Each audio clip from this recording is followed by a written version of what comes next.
আমাদের ছোট্ট বন্ধু মোহাম্মদুল্লাহ আফিফ সূরা ফাতিরের 15 থেকে 19 আয়াত পর্যন্ত তেলাওয়াত করেছে। এই আয়াতে কারিমা সমূহের মধ্যে আল্লাহ তাআলা আমাদের জন্য 3টি মেসেজ রেখেছেন।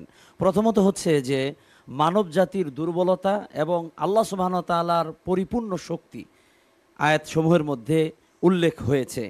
আল্লাহ সুবহানাহু ওয়া তাআলা প্রথমেই বলেছেন যে তিনি ধনী আর আমরা পৃথিবীতে যারা আছি সবাই ফকির। আমরা আল্লাহর প্রতি নির্ভরশীল, আল্লাহ কারো প্রতি নির্ভরশীল নন। দ্বিতীয়ত আল্লাহ সুবহানাহু ওয়া তাআলা কাফেরদের ব্যাপারে আল্লাহ ধমক দিয়েছেন যে কাফেররা আল্লাহকে অস্বীকার করে। তারা কি আল্লাহর সৃষ্টি জগতের দিকে একটু লক্ষ্য করে না? এই বিশাল খুঁটিবিহীন আকাশ আল্লাহ সৃষ্টি করছেন, আল্লাহর ক্ষমতা কি তারা উপলব্ধি করে না? তৃতীয় সর্বশেষ যে বিষয় সেটি হচ্ছে জ্ঞানীদের মর্যাদার কথা আল্লাহ তাআলা এই আয়াতে কারিমা সমূহে বলেছেন। অনেক ধন্যবাদ আপনাকে। প্রিয় দর্শক শ্রোতা, আমরা দ্বিতীয় প্রতিযোগীর কাছে চলে যাব। দ্বিতীয় প্রতিযোগী হিসেবে আসছেন নারায়ণগঞ্জের বন্ধু আর রাইহান ইন্টারন্যাশনাল মাদ্রাসার ছাত্র মাহদি আহনাফ। আসসালামু আলাইকুম ওয়া রাহমাতুল্লাহি ওয়া বারাকাতুহু। ওয়ালাইকুম আসসালাম ওয়া রাহমাতুল্লাহি ওয়া বারাকাতুহু। আউযু বিল্লাহি মিনাশ শাইতানির রাজীম। বিসমিল্লাহির রহমানির রহিম। ইন তুবদু শাইআন আও তুখফুহু। আউযু বিল্লাহি মিনাশ শাইতানির রাজীম।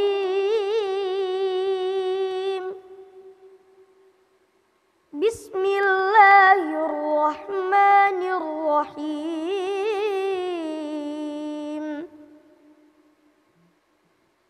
ইন তুবদু শাইআন আও তুখফুহু ফাইন্নাল্লাহা কানা আফুওয়ান قديرا إن تبدوا شيئا أو تخفوه فإن الله كان بكل شيء عليما.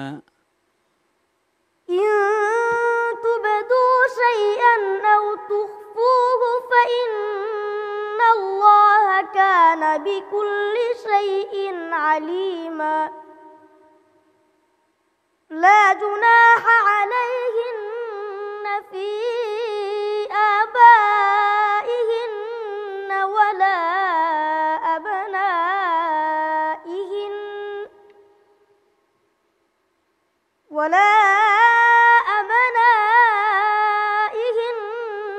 ولا إخوانهن ولا أبناء إخوانهن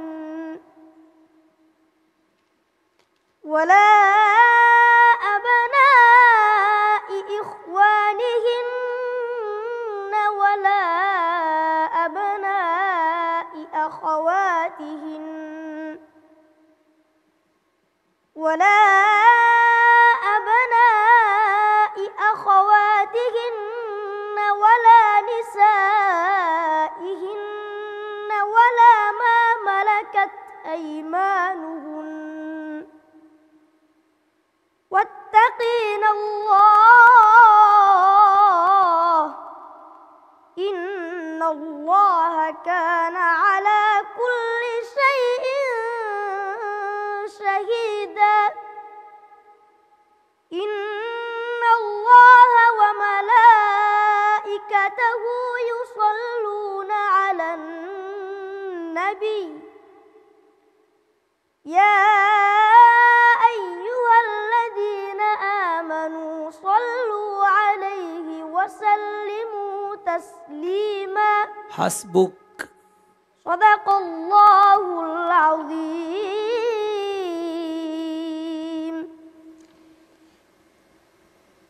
মাশাআল্লাহ, আমাদের এই ছোট্ট বন্ধু মাহদি আহনাফ। শেখ নেসার ভাই, আপনি যখন প্রশ্ন করেছিলেন আমার মনে হচ্ছিল যে সে প্রথম প্রশ্নটি ধরতে পারে নাই, কিন্তু দ্বিতীয়বার আপনি যখন বলছেন তারপর সে এত সুন্দর করে কিন্তু পড়ছে, আমি কিন্তু বিমুগ্ধ হলাম তার তেলাওয়াত শুনে। এক্সিলেন্ট তেলাওয়াত শুনিয়েছে। তার তেলাওয়াতের মধ্যে আলাদা ফ্লেভার ছিল, মনে হচ্ছিল যে সুন্দর মজার একটা তেলাওয়াত সে আমাদেরকে শোনাচ্ছে। আমরা আবেগে আপ্লুত হচ্ছিলাম তার তেলাওয়াত শুনে। আচ্ছা, তুমি কি ইন তুবদু শাইআন পাওনি খুঁজে প্রথমে? বুঝতে পারোনি। এরপরে তো মাশাআল্লাহ সে ধরে ফেলেছে, কিন্তু সাথে ধরে, আমি যে বলে দিয়েছি দ্বিতীয়বার সে ধরে ফেলেছে। আসলে এই বয়সে রোজা রেখে বাচ্চারা যে পড়তেছে এটাই তো অনেক কিছু। এই আল্লাহু এরকম আকবার। বাচ্চারা তো স্কুলের বাচ্চারা সারাদিন খেলাধুলা করে। আল্লাহ আকবার। এই নাবালক বাচ্চাগুলা কোরআনের কত কঠিন জায়গা থেকে প্রশ্ন করা হয়েছে, মুতাশাবিহাতের আয়াত, কিন্তু সে একেবারে নির্দ্বিধায় পড়ে গিয়েছে। ওই হুচট খাওয়াটা এটা তেমন একটা কিছু না, এটা হবেই। তেলাওয়াতের সময় হয়, অনেক সময় নামাজে দাঁড়িয়ে ইমাম সাহেবেরা সূরা ফাতিহাতেও আটকে যান, এগুলো কিছু না।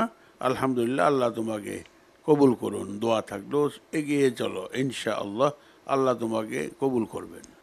শুরু আর শেষের মধ্যে তার সাহসিকতা দেখে আমি মানে খুবই মুগ্ধ, এক কথায় অসাধারণ। আমার বিশ্বাস তুমি এই প্রতিযোগিতার শেষ পর্যন্ত তুমি বুঝবে ইনশাআল্লাহ। আলহামদুলিল্লাহ, মাশাআল্লাহ। আমাদের ছোট্ট বন্ধু সূরা আহজাবের 54 থেকে 56 নাম্বার আয়াত তেলাওয়াত করেছেন। তো এই আয়াতে কারিমা সমূহে আল্লাহ তাআলা আমাদেরকে 3টি মেসেজ দিয়েছেন। প্রথমত হচ্ছে, আমরা প্রকাশ্যে গোপনে যে যা কিছু করি না কেন আল্লাহ সুবহানাহু ওয়া তাআলা সব বিষয়ে খবর রাখেন। দ্বিতীয়ত হচ্ছে, নারীদের পর্দার বিধান, নারীরা পর্দায় থাকলে তারা সম্মানিত হবে, সে কথা আল্লাহ তাআলা বলেছেন। এবং সর্বশেষ তৃতীয় যে শিক্ষা আল্লাহ তাআলা